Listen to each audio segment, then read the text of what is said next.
시작이 됐는데 여호수아는 우리에게 영적인 어떤 의미가 있는가 생각해 보면 민수기와 신명기까지 이제 광야 세대를 보내잖아요. 광야 때까지는 하나님이 전적으로 그들을 앞장서서 이끌어 가신 이야기였다면, 모세와 아론을 앞세워 이끌어 가신 역사였다면, 요단을 건너는 순간부터 물론 여호수아라는 지도자가 있었지만 분위기가 바뀝니다. 이제 모든 지파의 대표들이 함께 이 일들을 진행해 가고요. 그리고 강을 건너서 길갈에서 할례를 행하고 유월절을 행한 다음부터 그 땅의 소산물을 먹는 순간부터 만나가 그쳤어요. 그러니까 만나라고 하는 건 은혜의 상징이었고 하나님이 그들을 전적으로 먹이신다는 의미였다면, 물론 동일하게 늘 하나님이 전적으로 먹이지만 가나안 땅에서부터는 이제 농사를 시작하여 땀 흘리며 하나님의 은혜를 또 경험해 가는 어떤 한 단계 성숙함으로 가는 거죠. 그러니까 어떤 의미에서는 가나안 땅은 천국이라 보기는 어려워요. 왜냐하면 그러면 광야에서 살다가 죽은 사람들은 뭐 다 지옥 간 거가 돼버리잖아요. 모세도 가나안 땅을 못 들어갔거든요. 그러니까 이제 그런 의미라기보단 가나안은 천국이라는 의미보단 우리가 영적인 신앙생활이라는 관점에서 광야에서보다 가나안은 한 단계 더 성숙한, 더 성장한 신앙의 모습이라고 볼 수 있지 않을까 싶어요. 그러니까 초신자 때는 광야에서 만나를 먹는 것 같은 신앙생활을 할 수 있지만 신앙이 깊어질수록 어디로 가야 되냐면 가나안으로 들어가셔야 돼요. 홍해를 건널 때도 하나님이 다 갈라놓은 땅을, 다 마르게 한 땅을 건넜다면 요단은 다릅니다. 요단은 여전히 물이 가득 차 올라 있는데 먼저 발을 담글 때 갈라지거든요. 그러니까 단계가 더 성장하고 성숙해 가요. 우리의 믿음도 그렇게 성장해 가야 되고 우리의 신앙도 점점 더 성장해 가는 겁니다. 늘 광야에서 만나 먹는 생각만 하고 계시면 안 되는 거죠. 성장해 가야 되는 겁니다. 여호수아는 그런 의미라고 보면 이제 구체적으로 그 땅을 우리가 어떻게 정복해 가야 될지, 우리의 신앙생활은 그렇게 영적 전쟁의 삶이잖아요. 우리가 살아가는 이 땅에서의 삶을 어떻게 하나님의 나라로 바꿔갈 것인지를 여호수아서는 살펴보는 겁니다. 자, 한번 보면 6장입니다. 6장을 보시면 1장부터 5장까지는 입성이라고 분류를 했죠. 예, 화면에도 나가고 있는데요. 1장에서 5장까지는 가나안 땅에 들어가는 입성에 대한 내용들을 이제 살펴봤다면, 이제 6장부터 12장, 오늘 이제 12장까지 보려고 하는데요. 6장부터 12장까지는 이제 정복이 이루어집니다. 예, 13장부터는 이제 땅을 분할하는 내용이 나오고요. 자, 그러니까 오늘은 이제 정복 전쟁의 이야기를 보는 거죠. 가장 첫 번째로 등장하는 성은 우리가 잘 아는 여리고성입니다. 예, 여리고성인데 지도로 간략히 설명을 좀 드리면,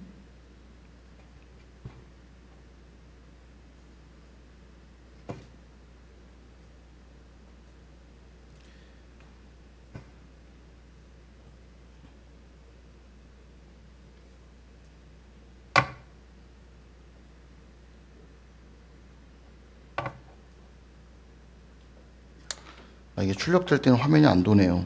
자, 이 옆으로 된 화면을 보셔야 될 것 같습니다. 잠시만요.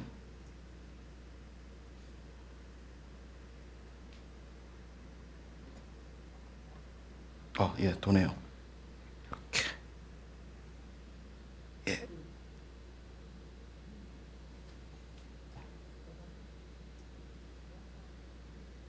예. 아이고, 예. 됐습니다. 다르게 나오네, 화면은 또. 잠깐만요. 예.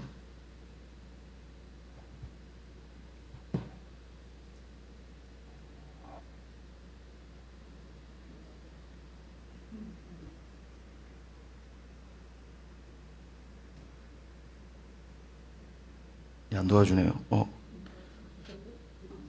이게 결국, 한 화면으로만 나가네요. 제 거엔 돌아가 있는데, 이게 안 되네요. 출력 상태에서는 안 되고. 예, 이대로 봐야 되겠습니다. 자, 조금 뭐하지만, 자, 보시면요. 옆으로 누워있긴 하지만, 보시면, 여기 이제 요단강입니다. 요단강. 예. 요단강으로 이렇게 건너가는 거예요.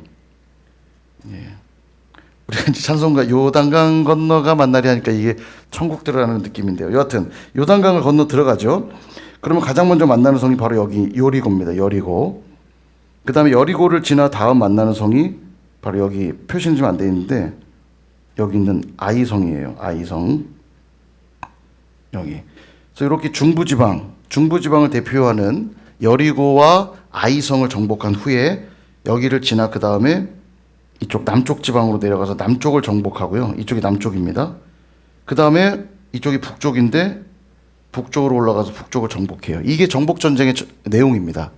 그래서 가장 먼저 여리고를 침공해서 그 다음에 아이성을 무너뜨리고 남쪽에 있는 여러 왕들을 다 섬멸하고 북쪽으로 올라가서 북쪽 왕국을 또 섬멸합니다. 예, 그렇게 진행이 된다라는 것을 기억하시고 성경을 읽으시면 도움이 될 것 같고요. 자, 그래서 6장을 보시면 우리가 너무 잘 아는 내용이니까 핵심만 보면 될 것 같아요. 우리가 여리고성 너무 잘 아는데 여리고성을 돌 때 주의사항이 있죠. 6장 3절을 보면 너희 모든 군사는 그 성을 둘러 성 주위를 매일 한 번씩 돌되 엿새 동안을 그리하라. 엿새 동안 성을 한 바퀴 돌래요. 예, 그 다음에 두 번째 주의사항 4절 제사장 7은 7 양각 나팔을 잡고 언약궤 앞에서 나아갈 것이요 7째 날에는 그 성을 7번 돌며 제사장들은 나팔을 불래요. 자, 그러니까 6일간은 한 바퀴만 돌고 7일째 되는 날은 7번 돌라는 거예요. 총 13바퀴 도는 거죠. 예, 대충 정리되셨죠? 나팔을 불라는 건 원래 전쟁의 때에 나팔을 불게 돼 있거든요. 예, 그래서 전쟁을 선포하라는 얘기예요. 그래서 나팔을 불면 이제 그 전쟁이 선포된 걸 알고 뭘 해야 되냐면 5절 나팔을 길게 불 때 너희에게 나팔이 들리면 백성은 다 큰 소리로 외쳐 부를 것이라. 야, 뭐라고 외치는지 모르겠는데 주야 했는지 모르겠지만 큰 소리로 외치면 그때 성벽이 무너질 거래요. 예. 자, 이게 이제 여리고 정복 전쟁의 솔루션입니다. 이 매뉴얼이에요. 황당하죠? 무슨 전쟁을 빙글빙글 돌고 나팔 불면 끝나요? 함성 지르면. 이런 전쟁이라면 얼마든지 하겠죠. 쉬워 보여요? 어려워 보여요? 아, 쉽지 않나요? 총칼 들고 나가는 것보다 그게 쉽잖아요. 그냥 이렇게 한 바퀴 돌고 7바퀴 돌고 나팔 부는 게 쉽잖아요. 그죠? 아, 쉽단 답이 나와야 되는데 이게 쉬운 거잖아요. 전쟁 여리고성은 굉장히 견고한 성이 얼마나 견고하냐면 여리고성 자체가 천혜의 요새이고 성벽을 2겹으로 쌓아서 이게 얼마나 두꺼웠던지 마차 2대가 동시에 다닐 정도로 그 성벽의 두께가 두꺼웠다고 그래요. 그러니까 고대 성벽으로는 굉장히 견고하고 이들이 온다는 소식 들고 문을 걸어 잠궜거든요. 그러니까 들어갈 틈이 전혀 없는 성입니다. 그러니까 이 공성전이라고 그래서 성을 쳐들어갈 때는 이걸 공성전이라고 그러거든요. 성을 쳐들어갈 때는 한 60% 정도는 성을 공격하는 쪽에서 피해를 보게 돼 있어요. 왜냐하면 수비하는 입장은 안에서만 막 화살을 쏘고 뭐 창을 날리고 버티기만 하면 되거든요. 근데 밖에서 공격하는 쪽에서는 성문을 부셔야 되고 성벽 위로 기어 올라와서 이제 적군을 무찔러야 되니까 올라오는 동안 그냥 뭐 사다리고 뭐고 다 불지르고 밀어내고 하니까 피해가 아주 커요. 60% 70% 정도는 바깥에서 성을 공격하는 자들의 피해가 훨씬 큽니다. 그래서 공성전은 아무나 못해요. 무기가 강력해야 되고 군사 숫자가 많아야 됩니다. 그래서 어지간히 죽어도 커버할 수 있을 만큼 군사 숫자가 많아야 싸우는 거거든요. 근데 그런 거 하나도 없고 그냥 돌래요. 쉽잖아요. 언제 대답할 때까지 해야지. 쉬워요, 어려워요? 쉬운 거잖아요. 분명히 쉬운 거예요. 간단합니다. 순종만 하면 돼요. 그죠? 이게 믿음의 전쟁의 특징입니다. 쉬워요. 순종하기만 하면. 근데 사실 우리 일상에서 한번 적용해 보면 하나님 말씀대로 야, 이게 될까? 사실 이 불신앙 때문에 어려워요. 이 불신앙 때문에 어려워요. 방법은 쉬운데 분명히 순종만 하면 되는데 왜 그렇게 순종하는 게 힘든지요. 에이, 그렇게 한다고 될까? 그렇게 한다고 되겠어? 하는 순간부터 이 의심의 꼬리가 들어오는 순간부터 이 전쟁은 진 거나 다름이 없어요. 순종하지 못하면 못 이기거든요.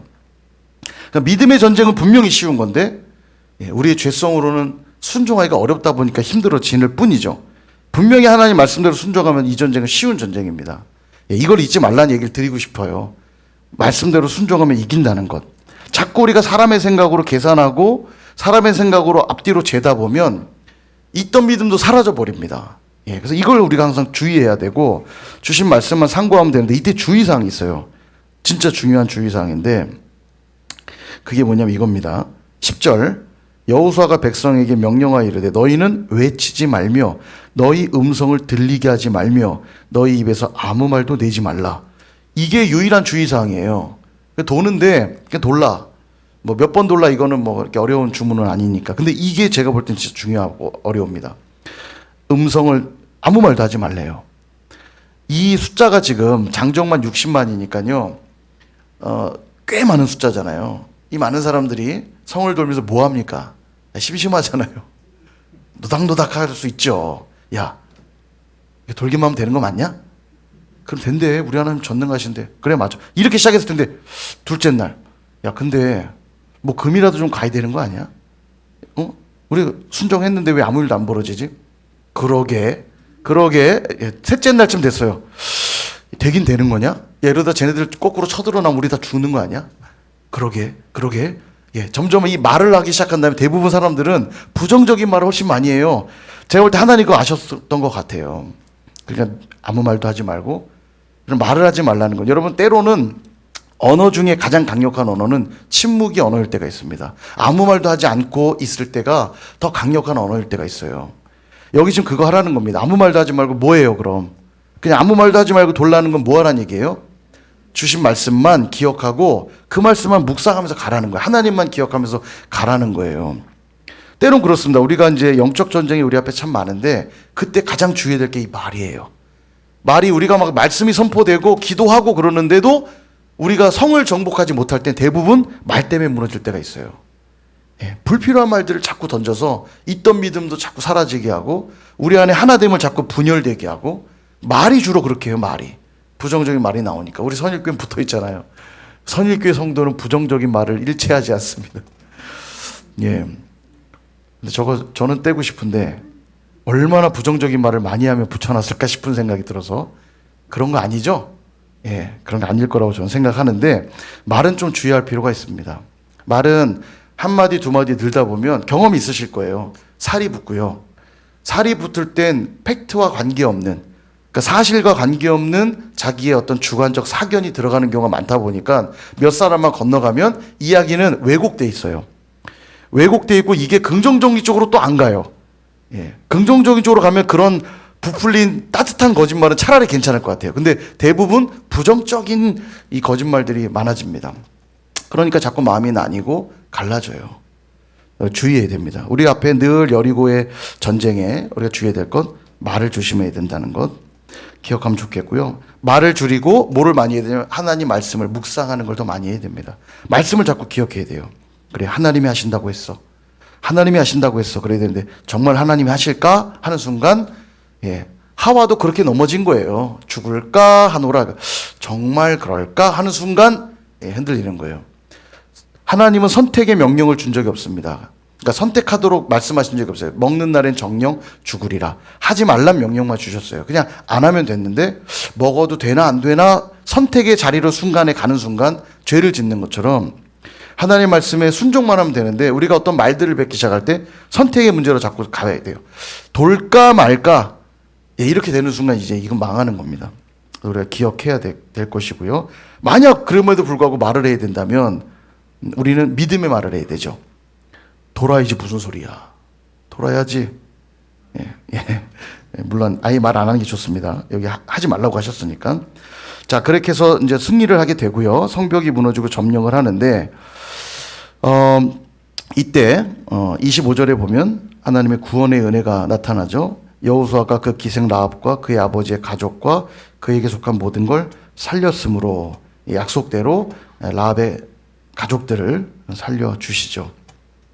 자, 그리고 7장으로 넘어가는데 문제가 생깁니다.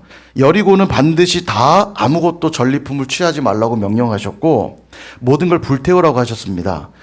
그런데 문제가 생겼는데 아간이라고 하는 자가 7장 1절에 보니까 중간쯤 나오죠. 유다 지파 세라의 증손 삽디의 손자 갈미의 아들 아간이, 예, 이 아간이 물건을 훔칩니다. 몰래 빼돌려요. 하나님은 아시죠. 사람은 속일 수 있어도 하나님은 아십니다. 이 일로 그 다음 전쟁지였던 아이성에 패배를 하게 돼요. 패배한 이유는 아간의 이 거짓말 때문이었습니다. 그래서 항상 무너지는 건 작은 일로 무너져요. 전력이 약하고 뭐 다른 문제로 지는 게 아니라 하나님 앞에 진실하지 않고 거짓된 이런 모습들 때문에 우리가 무너지는데, 결국 그가 제비뽑기를 통해 발견이 되죠. 뭐 훔쳤나 봤더니 7장 21절에 보니까 내가 노력한 물건 중에 시날산의 아름다운 외투 한 벌과 시날산, 그러니까 어디 산지에서 만들어진 외투니까 명품 옷이었던 것 같아요. 당시에 이름만 되면 알만한. 예. 오늘 새벽부터 모기가 영적 전쟁 저랑 잡았습니다. 예. 깨어 있으라. 오늘 새벽에도 깨어 있으라. 자, 그래서 외투 한 벌 훔쳤고, 그다음에 은 200세겔을 훔쳤고, 그다음에 무게가 50세겔 되는 금덩이 하나를 훔쳤습니다. 이 일로 이제 그는 심판을 받게 되고 그가 던져지게 되죠. 돌에 맞아 죽게 되는데 아골 골짜기에 던져지게 됩니다. 26절에 나오죠. 돌무더기를 크게 쌓았고 오늘까지 아골 골짜기를 부르더라. 아골 골짜기는 하나 심판의 장소인데요. 나중에 뒤에 호세아서나 이사야서를 보면 이 아골 골짜기가 이제는 소망의 문이 될 것이고 솥대가 눕는 곳이 될 것이고 이렇게 말씀하세요. 하나님이 이 우리의 죄와 허물까지도 선하게 바꾸실 것들을 또 예언의 말씀으로 사용하시기도 하는데, 자, 그 다음 8장 넘어가서 아이성 점령하는 이야기가 나오고요. 하나님이 전략을 짜주시고 승리하게 됩니다. 읽어보시면 되고요. 그리고 나서 이제 30절 좀 중요한 내용이 나오는데요. 8장 30절에 보면 아이성 정복을 마친 후에, 그러니까 중부지방을 점령한 후에 여리고와 아이를 점령함으로 이제 가나안 땅에 승전보를 만들어 놨죠. 어느 정도 중간 지역을 정복한 다음에 먼저 뭐를 하게 하시냐면 30절에 보니까 여호수아가 이스라엘의 하나님 여호와를 위하여 에발산에 한 제단을 쌓았으니, 여러분 기억나세요? 이게 무슨 명령인지? 신명기에 보면 나왔는데 너희가 가나안 땅에 들어가거든 에발산과 그리심산에서 말씀을 낭독하라 이렇게 말씀하거든요. 그리심산에서는 12개 지파 중에 6개 지파는 그리심산에 서고 6개 지파는 에발산에 서서 그리심산에 선 지파들은 축복의 말씀을 낭독하고 에발산에 선 지파들은 저주의 말씀을 낭독하라 이렇게 말씀해요. 그러니까 하나님과 가나안 땅에 들어가면 먼저 언약을 선포하라는 거예요. 지금 그거를 실행하고 있는 겁니다. 말씀해 주신 그대로. 그래서 여기에 제단을 쌓고 말씀을 선포해요. 그래서 33절 중간쯤 보면 나오죠. 제사장들 앞에서 궤에 좌우에 서되 절반은 그리심산 앞에 절반은 에발산 앞에 섰으니 이는 전에 여호와의 종 모세가 이스라엘 백성에게 축복하라고 명령한 대로 함이라. 신명기 11장과 27장에 나오거든요. 이제 드디어 명령대로 순종하는 거예요. 그러니까 우리가 이제 이 땅 가나안 땅을 들어왔는데 우리는 하나님의 언약 백성들로 이 언약대로 순종하면 축복을 받을 것이고 이 언약대로 순종하지 않으면 저주를 받을 것입니다라고 선포하며 시작하고 있는 거예요. 우리도 그 정체성은 동일하죠. 그래서 이걸 기억할 필요가 있고요. 자, 그다음에 이제 9장에 보시면 재미난 이야기가 나옵니다. 이제 기브온 주민들과의 이야기인데 3절에 보면 기브온 주민들이 여호수아가 여리고와 아이의 행한 일을 듣고, 그러니까 여리고성과 같은 견고한 성, 그 다음에 아이성까지도 완전히 무너진 이야기를 듣고는 기브온에 있는 주민들이 벌벌 떨기 시작한 거예요. 야, 우리도 이제는 망했다. 어떻게 할까 고민하다가 그들이 낸 생각이 뭐냐면 4절. 꾀를 내어 사신의 모양을 꾸미되 헤어진 전대와 헤어지고 찢어져서 기운 가죽 포도주 부대를 나귀에 싣고 5절 그 발에는 낡아서 기운 신을 신고 낡은 옷을 입고 다 마르고 곰팡이가 난 떡을 준비하고, 말하자면 저 멀리 나그네로 온 것처럼 꾸민 거예요. 그리고 이스라엘 백성들 가운데로 들어갑니다. 들어가서는 7절에 이스라엘 사람들이 히위 사람에게 이르되, 기브온에 살던 주민이지만 그들의 족속은 히위 족속입니다. 히위 족속은 진멸해야 될 가나안의 7족속 중에 하나예요.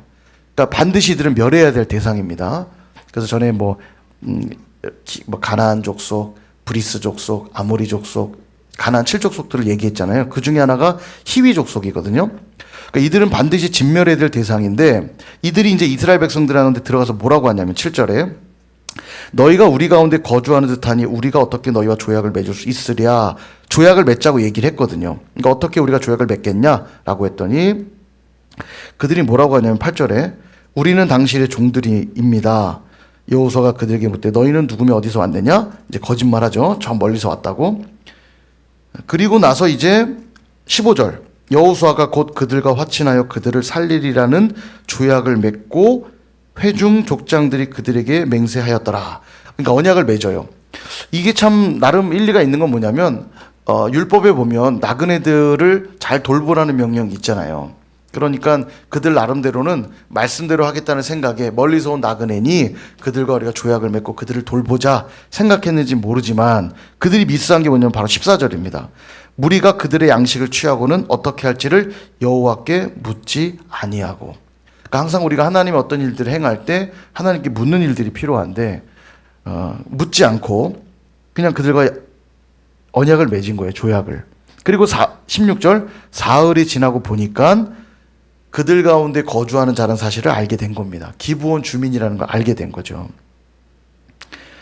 자, 그러나 하나님의 약속은 실수로 한 약속조차도 하나님은 지키시는 분이세요.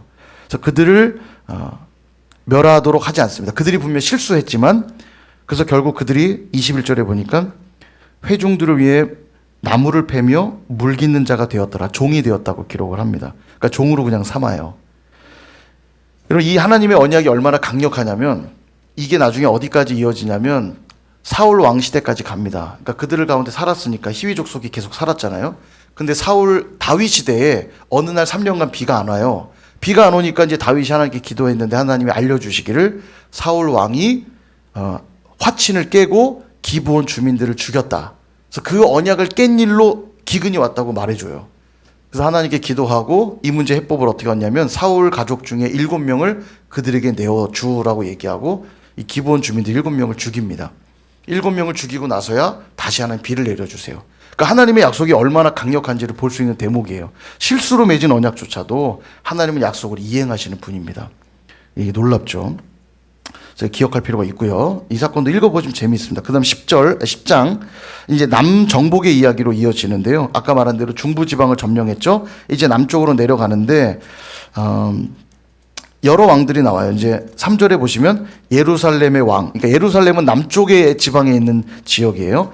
예루살렘 왕 아도니세덱, 그 다음에 헤브론의 왕 호함, 야르무스의 왕인 비람, 라기스의 왕인 야비야, 에그론의 왕인 드빌, 이런 자들을 다 이제 박살 내는 거예요.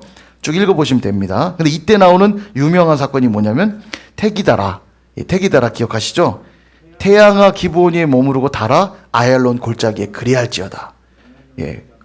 그렇게 하고 완전히 박살을 내죠. 예. 그 이야기가 13절에 보면 야살, 그 중간쯤 나오는데요. 야살의 책에 기록되어 있다. 그러니까 이게 역사적 사실이라는 걸 정확히 기록해 두고 있어요. 놀라운 기적이죠. 기적의 역사. 승리를 주신 기적의 역사. 그래서 이 사건은 남쪽 정복하는 사건이 있었다라는 것 기억하시면 되겠고요. 자, 그 다음에 11장입니다. 이제 북정복으로 올라갑니다. 북정복. 11장 1절을 보면 하솔의 왕인 야빈. 이 야빈이 소식을 들어요. 중부지방이 점령됐는데다가 남쪽 지방까지 완전히 무너졌다는 소식을 듣고 얼마나 두렵겠습니까? 그래서 북쪽에 있는 왕들을 다 모아요. 그게 11장 1절 얘기입니다. 하솔 왕 야빈이 소식을 듣고는 마돈 왕 요밥, 시브론 왕 악삽, 그 외에 여러 왕들을 다 모아서 5절에 보시면 이 왕들이 모두 모여 북왕국 연합이죠. 모두 모여 나와서 이스라엘과 싸우려고 메론 물가에 진을 칩니다. 이 메론 물가의 전투인데 여기서도 승리를 하게 됩니다. 읽어보시면 되고요. 그래서 이 여리고성, 여호수아를 정복해 가면서 불태워야 될 성이 3개 나오는데 여리고성을 불태우라고 명령하시고 그 다음 아이성을 불태우라고 명령하시고 마지막 여기 있는 이 하솔 성을 불태우라고 명령하십니다. 이것을 통해서 어떤 승리의 분명한 선포를 가나안 땅에 하고 계시는 거죠. 쭉 읽어보시면 이해하실 수 있고요. 그리고 이제 11장 23절에 이제 끝납니다. 전쟁이 뭐라고 나오냐면 여호수아가 여호와께서 모세에게 말씀하신 대로 그 온 땅을 점령하여 이스라엘 지파의 구분에 따라 기업으로 주매 그 땅의 전쟁이 그쳤더라. 여호수아 내내 전쟁하는 게 아니고요. 11장에서 딱 끝납니다. 전쟁이. 그럼 12장은 뭐냐? 정복 요약이에요. 어떻게 정복해 왔는가 쭉 시작하는데 어디서부터 얘기가 시작되냐면 헤스본과 바산, 제가 헤스본 바산은 계속 나온다고 그랬죠. 헤스본과 바산을 정복한 이야기로부터 쭉 나와요. 그래서 보면은 뭐 박살낸 왕들이 누군지를 읽어보시면 알아요. 뭐 라기스 왕, 에그론 왕, 게셀 왕, 드빌 왕, 게델 왕 쭉 다 가고 마지막 24절에 보면 모두 31 왕이었더라. 예, 가나안의 31의 왕들을 다 죽이고 그 지역을 정복을 한 거죠. 여기까지가 정복의 이야기입니다. 이제 13장부터는 이제 분배 이야기로 이어져요. 자, 그래서 이제 한 주간 숙제는 뭐냐면 6장부터 12장까지 이 정복 전쟁의 이야기를 읽어 오시는 거예요.